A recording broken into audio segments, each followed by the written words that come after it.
Let's talk about Mickey van der Bale. Mickey van der Bale, what a run! Mickey. Run. Oh, Mickey, you're so fine. You know me! What's going on, people? We are Tottenham TV. Come on, outside boys, of come Old on. Trafford. Spurs have come and taken the 3-0 victory, and it should have been a lot more, to be honest. Taking the piss. We have been taking the piss We as have well taken today. the piss, It was yeah. an unbelievable performance. You know, everyone will go back to the red card and be like, yeah, if you didn't watch the game, that's what hinged the game. But now we were dominant, so dominant with 11 men on the pitch. I mean, Man United just couldn't get a kick today. I thought we were running things in the middle of the park. The build-up play was on point. The only downside of today is that we didn't score more goals. I know, it was a really complete performance. It really came out with intent. I think we've been threatening to do that all season, this kind of performance. Yeah. And it really started to click today. The front line was creative, they were moving, they were getting great spaces. I thought Decky and Maddison, the link-up play was absolutely electric. There was so much synergy there. I thought Decky was just on another level today. He was literally on. I saw a tweet saying, I think we might have finally found our Moussa Dembele replacement. It's Dejan Kulusevski. And what was a really great thing as well, Man United barely had anything. I think Garnacho hit the post from what would have been a world-class volley. Apart from that, and we're talking about the first half anyway, they literally barely had a kick. And I think the whole Bruno foul, you know, he slipped, and obviously it was a bad challenge on Maddison, but it probably borne out frustration of how little Man United were getting into the game. And Spurs were dominant. They played the game with intent, but actually it wasn't just a useless possession. We're actually opening up Man United. We're actually getting the ball out wide, getting it to the byline, getting those crosses in action also through the centre. For the first time, I feel like this season we're actually threatening through the centre and actually opening teams up. And we played some really beautiful football, and we scored within 4 minutes, and that really set the tone for the game. Yeah, and I couldn't believe sitting there at half time we were only 1-0 up, because we were just playing some unbelievably beautiful stuff. Even Timo Werner was getting in down the left hand side. Brennan Johnson was threatening time after time down the right hand side. I mean, you look at Brennan Johnson, we spoke about it during the game. I mean, this is a man that is playing at the top of his game and full of confidence, literally full of confidence, taking shots, taking on his man, taking the piss out of Bruno when he gets sent off as well. I mean, he really is having fun out there. You can see he's playing with a smile on his face. Yeah, he's like a new man at the moment. Yeah. Obviously, he scored within 4 minutes, and that was a classic Brendan from last season goal. 4 in 4. Tapping at the back post. And then you can just see the confidence flowing in. There was a moment where Decky gets the ball out to him quickly. He just gets out of his feet and just takes a shot, hits the post, and but it just shows that was a guy high on confidence. That he didn't want to think too much about it, just play his natural game. You saw with the assist in the second half, didn't think too much about it, just went and took on Dallo, got to the byline, cut it back for Decky. I think the cross took deflection, was a lovely finish from Decky. But again, Brennan Johnson not thinking too much about it, going on instinct and playing for his with his natural ability, and he's got a lot of natural ability. And this guy is on fire now, as you say. 4 goals and an assist in his past 4 games. He's really got a new lease of life at the moment. Brennan Johnson, so happy for him. But just everything clicked. Whenever we got the ball to Dom Solanke, he was in his lovely flicks into space where there were players waiting for him. Almost they knew that he was going to pull that flick off, and they knew that he was capable of it. Exactly what it was. His link-up play, Dom Solanke, is just incredible. Yeah. There was that one little touch to set us away. I can't remember for which goal it was, but I mean, this guy with the little tricks and the little touches that he does and the physicality that he has, I mean, he works his socks off every single game, and he gets his goal with the poacher's effort. He should have had another goal, to be fair. He should have two. He had 2 decent Yeah, he chances, goes 1-on-1 with the keeper, and he kind of fluffs it a little bit. Let's talk about Mickey van der Bale. Mickey van der Bale, what a run! Mickey. Run. Oh, Mickey, you're so fine. You know me! You know me!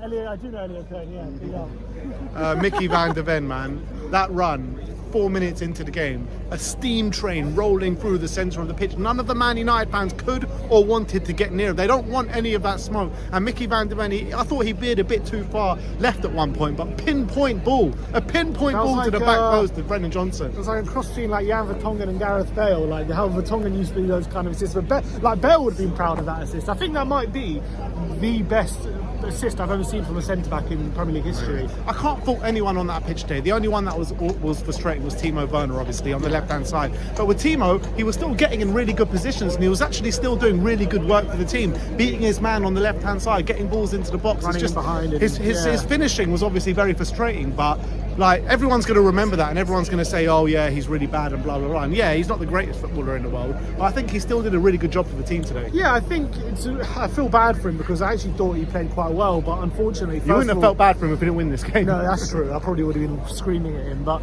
those 2 one-on-ones he had, I mean, the frustrating thing is, well, not that he missed, it's how he missed. They were just such poor finishes. Right at Onana, like the weakest, meekest finishes. Bro, if Son Son plays today and Son is in all those chances that Timo gets him, we probably win about 7-0. And then he got him behind a couple of times where he had the chances for pullbacks and just didn't find his man, and that was a bit frustrating. It was very frustrating, to be honest, at that time. Obviously, we were winning, so you know there wasn't anger, but there was a bit of just disappointment that he got himself in such great areas and didn't take full advantage. Maybe it's just a rhythm thing, you know. It's the second start of the season, but you know, there's just nothing new to Timo, is it? So, look, don't make excuses. But It's at just least you Timo. know we didn't have Son today. We had Timo on the left, and we didn't miss him, did we? I mean, we missed him with the, you know, we could have won by more, but in terms of, there was a big worry, are we going to have that quality in the final third to win this game? And we absolutely answered that in abundance today, didn't we? Exactly. And look, I said before the game, I'm not too worried about the front line. What I was worried about is Timo taking his place. And I think Brennan, he carried on the form that he's been on for the last, since the Coventry game. Dom Solanke, that's 3 goals in 3 for him now.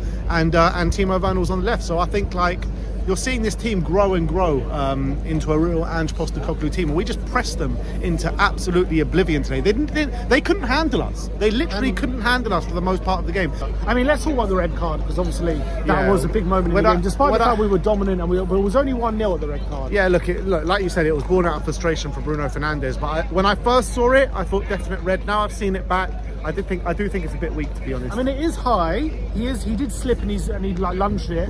I don't know, like if it's one of those where like I think it's a bit soft. If he puts a yellow card on it, I don't think VAR upgrades. No, definitely not. The reason that they cannot cannot complain is because they did not turn up to this game. They should have been. They literally didn't come out the tunnel. If this was a boxing match, I swear the ref probably would have called time just after half time when we scored that second. We should have been 2-0 up before the red anyway. So we came to Old Trafford and we played them off their own patch.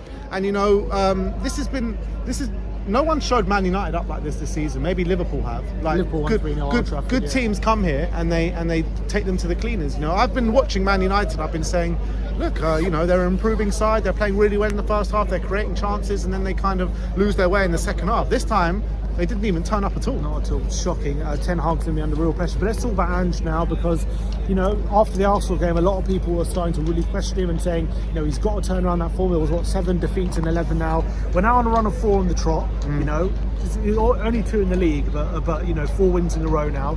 So really great form. And we're really, look, you're starting to see confidence really flow in the team now. You're starting to see the team, especially in the Premier League, really great that we're starting to turn this form around, because he really needed to after that initial, you know, bad form. But we all saw this could come. If you watched our games this season, you could see that should have happened against Newcastle. Should have happened against Leicester. These results were coming. So, you know, finally we're adding that clinical edge to the final. That clinical edge to the final third.